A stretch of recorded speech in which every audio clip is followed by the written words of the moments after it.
자, 여러분 반갑습니다. 안녕하세요. 리얼팀입니다. 오늘 또 한번 살펴보죠. 오늘의 제목이 뭐냐면 종부세내서 망했어요. 종부세내서 망했어요. 송영길 26억 원 집 종부세. 소나타 세금보다도 작다. 첫 번째, 소나타 세금보다도 많이 내야 되나?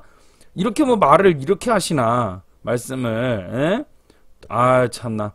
송영길 더불어민주당 대표가 하는 말이 26억 원 집이 종부세가 소나타 종영차 세금보다도 작다라고 이야기를 했다는 거죠. 광고가 이래 많어.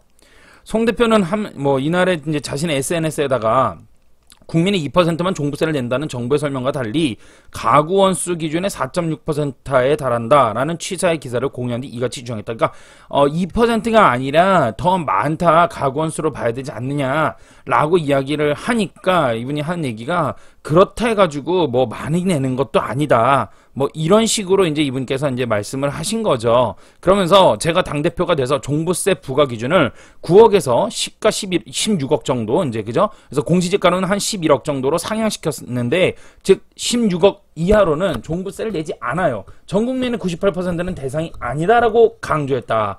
이야, 이렇게 함으로써 이제 정치하시는 분들이라서 사실 표를 생각 안 하실 수 없잖아요. 이분들은요. 이분들은 그게 맞죠. 당연히 뭐 이분들을 욕하는 게 아니에요. 맞아요. 이분들 그걸 할 일 하시는 거죠. 자신의 입지를 위해서 하셔야 되니까. 올해는 종부세 고지 인원, 고지액 모두 증가됐는데 주택가격 공시가격 현실화율, 공정시작 가액 비율, 세율이 모두 올랐기 때문이다.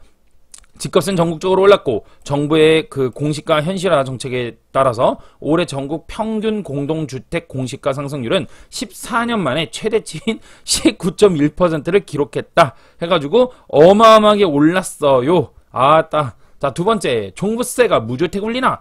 23일 서울의 한 아파트에 월세 안내문이 붙었다. 네, 아파트가 없었어요. 공덕, 한 아파트랄 거 없어요. 보여. 공덕 삼성 아파트, 이거, 저기, 아현동에 있는 거잖아요. 그, 공덕동. 삼성 아파트. 거기 아현동이 아니구나. 공덕이니까. 그 밑에죠. 그래서 거기에, 25평. 어느 아파트인지 알겠다. 알겠어. 그래요. 순간적으로 저기 아현동에 있는 걸 생각했네요. 삼성 아파트를. 근데 나왔어요. 그래서 종부세 고지서가 발송이 되면서 세입자에게 부담이 커질 수 있다는 우려가 커지고 있다. 뭐가? 종부세가 누구에게? 세입자에게 전가된다. 이렇게 된다라는 것이죠. 근데 세금은 사실상 반드시 전가될 수밖에 없어요. 예. 그리고 여기 보면 다주택자 등 종부세 인상, 전월세 가격에 폭등, 부채질할까? 이렇게 이제 얘기가 나온 거죠. 그쵸? 근데 이제 문제는 뭐냐면 조금만 우리가 더 내다봅시다. 이 얘기가 틀리다라는 얘기는 아니에요. 저도 이거에 대해서 좀 공감은 합니다만은 이 전월세 가격 계속해서 폭등을 해요. 폭등을 시켜요. 계속해서 올리면 결국에는 이제 전세 사는 분들도 이제 전세 자금 대출을 받아서 들어왔을 거 아닙니까? 그쵸? 이분들도 이제 대출을 받아서 들어왔는데 대출을 그냥 뭐 무이자로 해주는 것도 아니잖아요. 이자를 내지 않았습니까? 그쵸? 그러니까 이자가 요즘에는 저금리니까 특히나 전세자금 대출 같은 거 이자 되게 싼 걸로 알고 있어요. 저는 제가 전세를 살아보질 않았습니다. 예, 월세에서 저는 막바로 내 집으로 간 케이스라서 대출이자를 내는 사람이지 저는 전세자금 대출을 받아본 거는 아니에요. 솔직하게. 그러나 전문가라서 알고 있는 겁니다. 대출이자는 2%에서 3% 정도 구간에서 보통 이제 머물러지고 이제 소득이나 또 신용에 따라서 좀 더 좋은 조건이 많기도 한데 보통 한 2% 정도라고 보면 될 것 같아요. 평균. 예. 그래서 전세가가 이제 2%에 대한 이자를 내는데 이거가 이제 가격이 많이 올라가면 금이라 그러죠. 전세금이 많이 올라가면 아무래도 내가 소득에서 10만 원 내던 사람이 13만 원, 15만 원 이렇게 점점점 상향될 거라고요. 그렇다면 이거는 정말 좀 문제가 생길 수 있겠죠. 그렇죠? 특히나 전세 사는 분들 중에는 정말 집을 갖기 싫어서 그런 분들이 있을 수 있지만 그러니까 대출이 안 되거나 집을 가질 수 없는 어떤 형편적, 경제적 형편 때문에 사는 분들이 되게 많아요. 아래로 내려가면 내려갈수록 당연히 월세는 더더욱이 그럴 수밖에 없죠. 그래서 가격 폭등 부채질할까 이렇게 얘기가 나온 건데요. 저도 제가 사실 볼 때는 이게 그렇게 될 수밖에 없을 것 같아요. 저도 제가 이번에 종부세를 지금 9천을 내셨습니다. 9천을 내셨습니다. 9천을 냈습니다. 9천을. 여러분 9천원 아니야. 9천만 원 맞아요. 9천만 원. 저 9천만 원 냈어요. 지금 저기 지금 종부세를. 예, 그래서 9천만 원 냈는데, 제가 사실 생각했던 것보다 좀 많이 나왔고요. 저뿐만 아닙니다. 저뿐만 아니라, 많은 분들께서 생각했던 것보다 많이 나왔어요. 왜냐면은, 우리는 이제 공시지가에다가, 6% 산출을 이렇게 법인든 이렇게 내니까, 전 법인으로 갖고 있으니까요. 이렇게 생각을 했는데, 이게 아니라 6%에다가 이 공시가격 이제 세금 나오지 않습니까? 예를 들어 아파트 하나에 300만원, 또는 뭐 700만원 뭐 이렇게 나왔어요. 그러면 이거에 대해서 또 20%가 여기 농어촌 특별세가 붙어요. 그래서 360만원 이렇게 나왔습니다. 7, 2, 14, 840만원 이렇게 나오다 보니까 이 전체 합산이 되니까 예상보다 훨씬 더 많이 나왔어요. 예. 그리고 제가 가진 거가 좀 많아요. 여러 채가 있는데 그 여러 채 가진 것 중에서도 특히나 생각하지 못했던 부분들이나 이런 것들이 있었거든요. 그래서 그러한 것들 때문에라도 좀 많이 낸 거다 이렇게 볼 수가 있다. 그래서 좀 냈어요. 아무래도 내다 보니까 충격이 아무래도 생각했던 것보다는 좀 컸어요. 예, 좀 컸는데 그런데 또 제가 9천만 원 이렇게 내긴 했는데 처음에는 사실은 딱 고지서를 받고 나서 뇌절하세요. 뇌절. 여러분 뇌절 아세요? 뇌가 멈춰요. 헐 이러면서 이게 손에 힘이 쫙 풀립니다. 아 진짜 겁나 많이 나다. 이렇게 되는 거죠. 예. 근데 생각을 정리를 해봤어요. 차분하게 생각을 정리를 했는데 이제 생각 정리를 해보니까 제가 9천만 원을 냈는데 따지고 보면 아파트 한 채예요. 그러니까 아파트 한두 채? 아파트 한 채에서 두 채 정도 좀 잘 올라가고 괜찮은 거 지방이 괜찮은 거 아파트 한 채 정도를 팔아서 내면 돼요. 그냥 그거를. 그럼 나머지 한 50채 정도 되는 부분에서 50채, 60채 정도 되는 부분에 대해서 물론 지금은 제가 이제 많아졌지만 이 종부세 기준은 2020년 6월달 기준이지 않습니까? 그렇죠? 예, 그렇기 때문에 그렇죠. 그렇기 때문에 이 부분에 있어서 한 채 팔아서 제가 작년 기준 한 40채 정도 갖고 있었던 걸로 제가 알고 있는데 이 정도 낸다. 이거 뭐 그렇게 썩 뭐 나쁘지 않다. 예. 근데 이게 문제가 있더라고요. 제가 생각을 해보니까 이건 제 사정이고요. 만약에 제가 한번 생각해봤습니다. 제가 가진 것들이 아파트가 올랐으니까 천만 다행인데요. 만약에 제가 이제 매일 얘기하고 있는 세종시 같은 곳, 예, 진짜 듣기 싫지만 여러분 혹시 세종시 사시는 분들이 저를 벼르고자 가만 안 둬 이래가지고 세종시 때문에 제 영상을 보시거나 이러면 정말 죄송해요. 어쩔 수 없잖아요. 현실은 얘기를 해야 되니까요. 세종시가 떨어지고 있는 건 사실이니까요.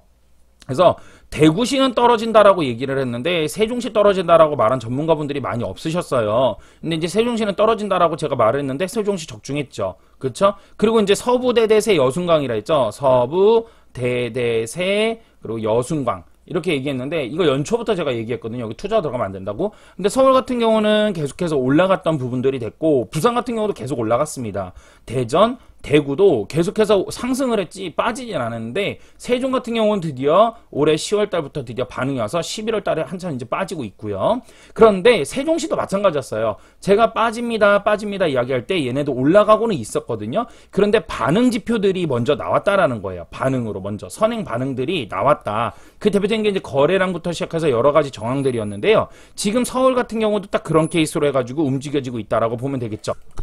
그래서 앞으로도 서울에는 계속해서 좀 이제 상승은 했지만 반응은 거의 다 쭉쭉 나오고 있을까 1반응, 2반응, 3반응 뭐 이런 식으로 나오고 있거든요. 그래서 이런 부분들 때문에 서울에는 이제 조심을 하셔야 하지 않나라는 얘기를 조금 더 계속해서 드리고 있고요.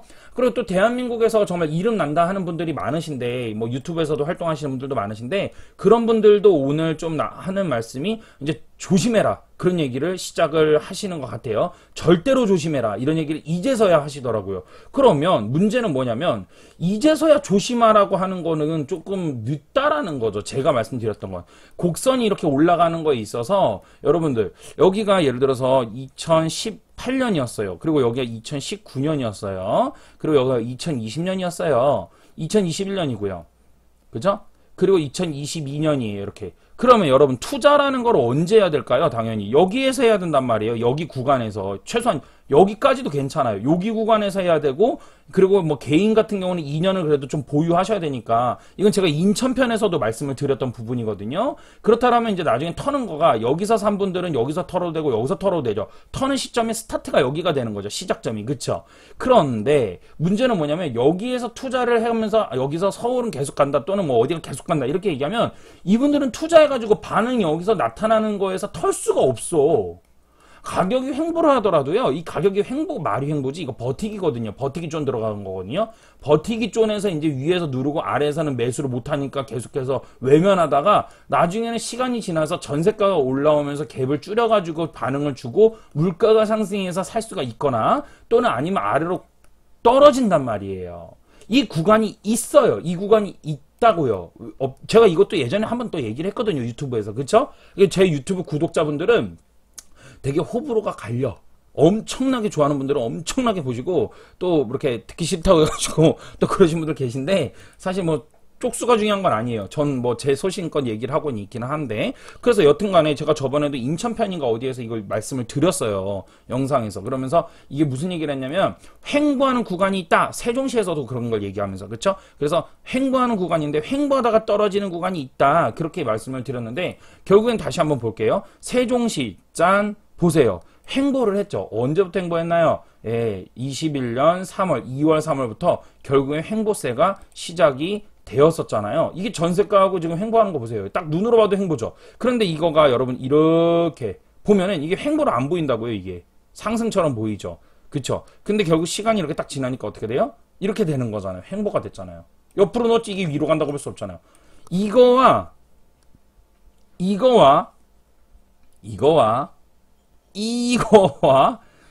1, 2, 3, 4 이거를 같은 걸로 본다면 이건 부동산의 문제가 아니라 이건 문제집 좀 푸셔야 되는 것 같아요. 유치원 문제집 좀 풀으셔야 돼요. 그죠? 딱 봐도 그렇죠. 옆으로 횡보하잖아요. 이렇게 그죠? 근데 횡보하는데 끝머리가 이제 빠지기 시작했거든요. 빠지기 시작하는데 횡보하고 빠지는 구간이 시작이 되는 겁니다, 여러분. 그러면서 제가 무슨 말씀 드렸냐면 이게 세종시뿐만 아니라 어디도 그랬냐면 옛날에 그러니까 여러 지역이 있다면서 또 말씀드릴게요, 여러분. 영상을 한번 보셔가지고 여러분들이 까먹으시는 분들이 많기 때문에 서산 같은 경우도 그러했다라고 말씀을 드렸던 것 같기도 합니다. 서산인가? 여기도 보시면은 옆으로 서산이 아니라 당진인가? 여기도 옆으로 횡보했거든요, 이렇게. 이런 식으로 횡보하는 데가 있어요. 그게 이렇게 눈으로 볼 때는 별거 아닌 것 같죠. 1년이란 시간 횡보해보잖아요. 그 횡보 안에서 여러분 1년 동안 팔리지도 않아요. 예, 팔리지도 않아요. 이것도 아니네요.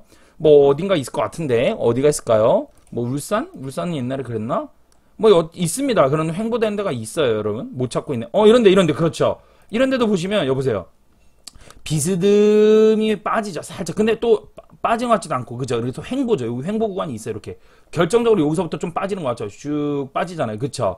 예. 그러니까 횡보하는 구간이 이렇게 있습니다. 이 횡보하는 구간에서 실질적으로 장세는 안정된 게 아니라 거래가 뜸하고요. 거래가 뜸합니다. 거래가 상당히 뜸해지기 시작하고 또 이제 매도자들은 이제 팔려고 내놓는데 과열 장세이기 때문에 좀처럼 가격을 잘 하락해서 그러니까 싸게 내놓으려고 하지 않아요. 그렇단 말이에요. 보세요. 자, 그대로.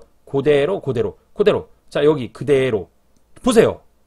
제가 지금 거래량 오픈하기 전부터 여러분들 그죠? 딱 맞췄죠? 여기 보시면 거래량이 다운됐어요. 여기 보시면 거래량이 다운됐잖아요. 즉 거래량이 먼저 다운되는 이 국면 안에서 가격은 횡보를 보이는데 이 거래량이 좀처럼 회복되지 않으면 결국 시간이 끌려질 뿐이지 가격은 하락한다.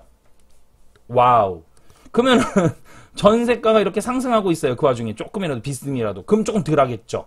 그러나 시간이 지나면 결국 이렇게 된다라는 거예요. 그러면 잘 보세요. 제가 지금 여러분들한테 리얼티쌤 그러면 리얼티쌤 그러면 지금 어디인 거예요? 제가 이제 서부대대세 여순강이요 이렇게 얘기하죠. 그리고 이제 내년부터는 추가한다 그랬으니까 이제 인천도 서서히 추가를 해야 됩니다. 서부인 대대세 그리고 여순강. 근데 아직은 이제 뭐 이렇게 인천을 들어가지 마세요라고 말씀드리는 거지. 그렇다고 뭐 인천을 뭐 당장 이제 보합 또는 하락 뭐 이렇게까지는 좀 추가하기는 좀 곤란해요. 그런 상태에서 서부 대대세 합시다. 서부 대대세 여순강 이렇게 했는데요. 지금 제가 이제 서부 대대세 여순강 얘기한 거는 서울이 여기일 수도 있다고 이렇게 얘기하는 거예요. 부산이 여기 이쯤 이제 거의 다 왔다 이렇게 말씀드리는 거예요. 얘네 모두 다. 이렇게. 그러면 투자라는 걸 여기서 해가지고 여러분들 아파트 보유하면 보통 그래도 1년 반에서 2년은 최소한 가져가셔야 되는데 6개월 만에 단타 친다 해도 문제가 생기겠지만 1년 가져가도 문제고 2년 가져가면 더더욱 문제가 생길 수가 있겠죠. 그쵸? 그렇기 때문에 여러분한테 제가 투자는 가급적인 지금 절대로 조심하셔야 됩니다. 아니면 아예 그냥 하지 마세요라고 단호하게 말씀을 드린다라는 거예요. 그렇게 본다. 자. 그리고 재밌는 게 뭐냐면 제가 되게 재밌는 거 하나 또 풀어드릴게요. 그동안 대한민국의 많은 전문가분들께서 뭐라고 말씀을 하셨냐면 문재인 정부에서 집값이 오르는 이유가 뭐라 그랬어요. 이거 나 정말 큰 소리 빵빵 칠 거야 나중에. 만약에 여차하면. 문재인 정부에서 집값이 오르는 이유가 뭐라 했어요 여러분들. 수많은 사람들이 댓글이 뭐예요 댓글이 뭐라고 이야기하는가요? 공급 늘려라 수요와 공급밖에 없다 이렇게 얘기를 하죠. 그런데 저 혼자 이런 얘기를 했죠. 공급만이 능사는 아니다라고 이야기를 해요. 이게 공급이 있기 때문에 올해 집값이 올라가는 것이다 라고 이야기를 했단 말이에요. 저는요. 이상하죠? 공급을 하지 말라는 얘기냐? 그렇지가 않아요. 저도 부동산 안정을 추구하는 사람입니다. 안정화를 너무나도 중요해요. 그런데 공급을 많이 하는데 문제는 뭐냐면 공급을 많이 하는 거에 있어서 유동성 자금을 잡지 못하면 결국엔 이러한 사태가 벌어진 거라고 제가 얘기를 했어요. 유동성 자금에 대한 부분들을 확보를 해야 되고 그 다음에 서민들 기준에 맞춰서 소득에 대해서 봐야 된다라는 거예요. 최저시급을 아무리 이분이 올렸다고 해도 집을 전세를 살거나 매매를 하거나 하는 정도까지는 따라갈 수가 없잖아. 집값이 얼마나 비쌉니까? 그쵸? 그래서 보시면 문재인 정부 역대급 공급량에도 집값 상승은 왜? 반쪽 통계의 미스패치 이렇게 해가지고 오늘 나왔어요. 이렇게 그쵸? 나왔잖아요. 이렇게.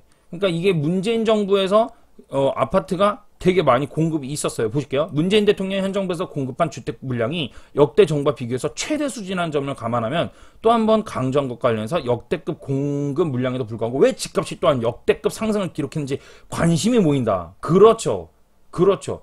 그러니까 역대 최강이다라고 문재인 정부가 얘기할 때 집값이 올라가니까 짜증내고 문재인 정부만 욕하고 막 이랬단 말이에요. 근데 저도 문재인 대통령님을 그렇게 뭐 좋아하는 사람은 아니지만 그러나 문재인 대통령이 하는 얘기는 들어야 될 거 아니야. 정신 좀 차려야지. 욕을 하면서 그냥 정신을 못 차리는 거야. 아니, 저도 문재인 대통령님을 되게 안 좋아합니다. 죄송해요. 대통령 혹시 이걸 보신다면 영광이겠지만. 그래도 저 안 좋아하는 거 안 좋아할 수 있잖아요. 국민의 한 사람으로서. 뭐 다 좋아하나? 어떻게 그렇죠? 근데 어쨌든 봐봐. 자, 문재인 정부가 2017년도부터 해가지고 들어왔어요. 지금까지. 그쵸? 그래서 이제 내년에 끝나는 거란 말이에요. 그 5년 동안. 여보세요. 역대급이에요. 역대급. 역대급이 맞아요. 틀린 얘기가 아닙니다. 예. 역대급이에요. 제가 해봤더니 지난 20년이더만. 와, 여기 보시면 62,000이거든요. 62,000의 입주량 터진 데가 어디냐면 2005년도예요. 그러니까 한 15년이네요. 15년, 16년 이래 갱신해버린 겁니다. 어마어마하죠. 진짜. 엄청나죠. 예. 그래서 제가 그랬잖아요. 공급 물량에서, 나 이런 얘기하니까 다들 싫어해. 잘 보세요. 2014년부터 2013년, 14년부터 집값이 계속해서 올랐죠. 집값은. 이 집값 곡선이잖아요. 그쵸. 집값 곡선이 계속해서 올랐는데 입주량은 어때요? 점점 늘어났고 오히려 많아졌죠. 근데 집값은 올랐죠. 근데 향후 입주 물량은 줄어들죠. 그러니까 향후 입주 물량이 없음으로써 이게 향후 입주 물량이 없음으로써 수요가 더 많으니까 가격은 올라간다라고 주장하는 분들이 계세요. 많은 전문가들이 다 이렇게 말을 해요. 그래요? 진짜 집이 없어서 과연 볼까? 서울 한번 가보자. 정말이지? 진짜 집이 없어서? 아니야. 절대 그렇지 않아요. 서울에 지금 전세가 물량이 있느냐 없느냐 한번 볼게요. 짠. 왜 안 나와? 자, 나오죠. 전세 물량이 있어요, 여러분. 여기 뭐 이름 많어. SK뷰 아파트, 이거 뭐 이제 입주야? 왜 이래? 10월달. 이제 입주네, 그죠? 얘는 이제 입주라서. 자, 보세요. 보시면 전세 물량이 없는 게 아니에요. 예? 없는 게 아니에요. 2020년 6월달. 물론 뭐 여기 31 많은 건 아니에요. 여기는. 예, 많은 게 아니에요. 자, 다른 데도 한번 가보자고요. 많은 건 아닌데 있어요. 이거는 제가 어제도 다뤘던 부분이죠. 그래서 여기서 이렇게 낱낱하게 보면서 아, 여기 이렇게 괜찮은 아파트가 있네. 전세가 있네. 없네. 이거 다 좋아요. 그렇게 다 보는 것도 좋은데 한눈에 보기 쉽게 아실에서도 볼 수 있는 걸 제가 보여드렸단 말이에요. 그쵸? 그래서 매물 증강 가서 서울을 보았을 때 전세의 매물이 어떻다? 예, 상당히 많이 늘어나고 있다라는 거를 우리가 어제 보았어요. 그래서 일별 매물 현황 보니까 전세가 여보세요. 이렇게 늘어나고 있잖아요. 지금 쭉. 그쵸? 이렇게 데이터적으로 한눈에 볼 수 있었단 말이에요. 근데 문제는 뭐냐면 전세의 물량이 늘어나고 있다라는 것이 되게 관건이라 그랬죠. 그쵸? 이거가 여기서부터 해가지고 줄어들기 시작하면 또 모르겠다만 지금 전세의 물량이 계속해서 늘어나고 있다라고 보는 상태에서 지금 종부세를 더군다나 이렇게 먹였다 이러면 전세값은 앞으로도 계속해서 전가되기 때문에 전세를 들어가고 싶어도 못 들어가는 사람들이 이제는 나오고 있어요. 계속 나왔고 앞으로도 더 나와요. 그렇기 때문에 문재인 정부 역대 공급 물량이 있어가지고 그게 중요하지 않다라는